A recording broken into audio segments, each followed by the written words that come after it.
we all as Africans or Nigerians, most especially, we know what the Omugwo system is, right?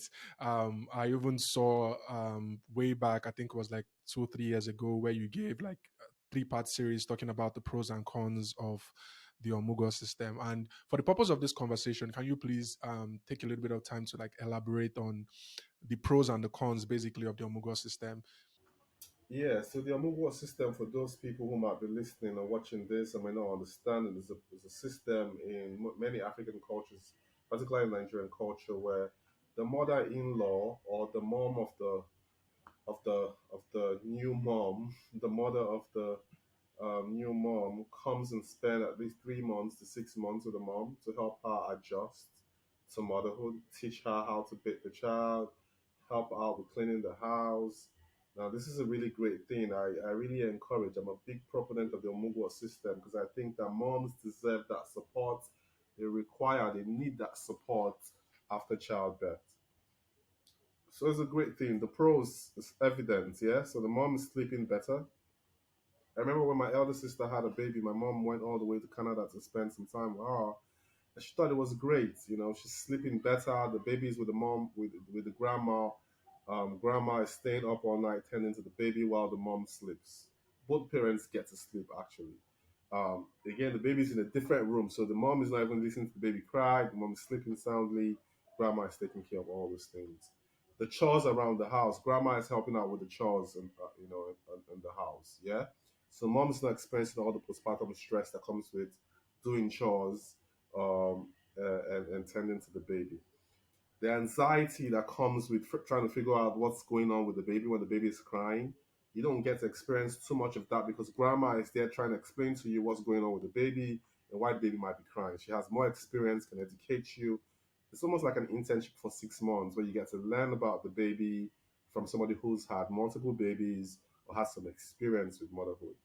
Okay, so that's great. You have somebody who's going, you help you, massage you, provide you food. Essentially, you get real good support.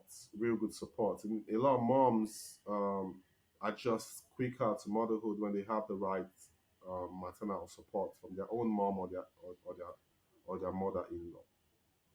The downside is that having somebody in your space doing all of these things for you can create conflict because you guys might have different styles of doing things. Yeah, Mm-hmm. so you Mm-hmm. like your dishes done a certain way, you like your food made a certain way, you can start getting irritated.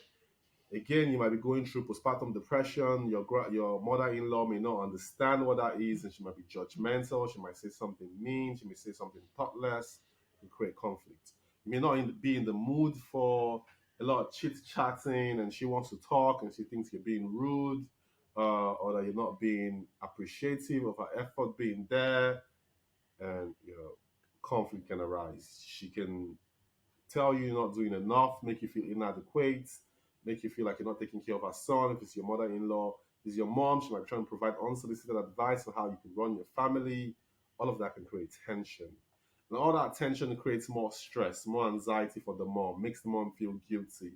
All of the things that can, make her spiral into further depression or anxiety. So it's I always say to moms, if you have a great relationship with your mother-in-law or your mom, then have them over. If you don't have a great relationship with them, it may not be the best idea to have them over, except of course you can ignore some of their shortcoming, their excesses, and focus on what's more important, which is your recovery and the baby getting care. As long as you can navigate that, as long as you can ignore all of those excesses, I think you should be good. But if you cannot endure, or if you don't have that quality relationship with them, then I think that it could be more, it could do you more disservice.